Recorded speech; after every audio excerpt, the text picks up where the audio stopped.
Eccoci qua con mister Lombardi, una partita un po' sofferta per voi, all'inizio sotto il diluvio, campo che forse era al limite della praticabilità, siete andati sotto di un gol e poi avete faticato a riprendere in mano la partita. Che lettura dà lei? Sì, abbiamo avuto un attimo di difficoltà all'inizio anche dovuto al campo molto pesante, non siamo comunque attrezzati per giocare in un certo modo, però dopo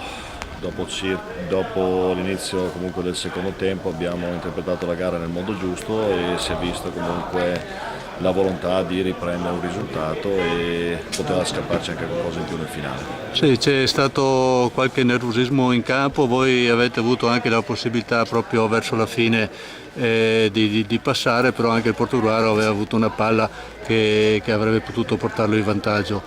Possiamo dire che alla fine tutto sommato può andare bene entrambe le squadre?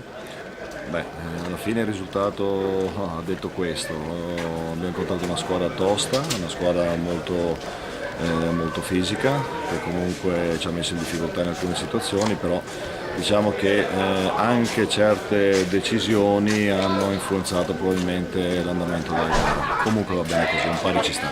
Se intende qualche imprecisione dell'arbitro? Queste sono cose che giudicano gli altri, diciamo che ci sono degli episodi ben precisi che avrebbero potuto far proseguire la gara in un altro modo. Per chiudere, questa era per voi comunque una partita difficile perché insomma, venivate da una partita roncambolesca dove insomma, è successo quello che nessuno mai pensava di incredibile, perciò psicologicamente forse si poteva accusare il colpo. Assolutamente sì, ma il calcio è bello proprio per questo motivo, non si dà nulla per scontato, tutte le partite sono difficili, ma quello a me interessava avere una squadra di ragazzi molto giovani che hanno voglia di vincere e far bene ogni partita. Perciò non è pregiudicato niente per voi? Assolutamente no. Bene, grazie mister. Grazie.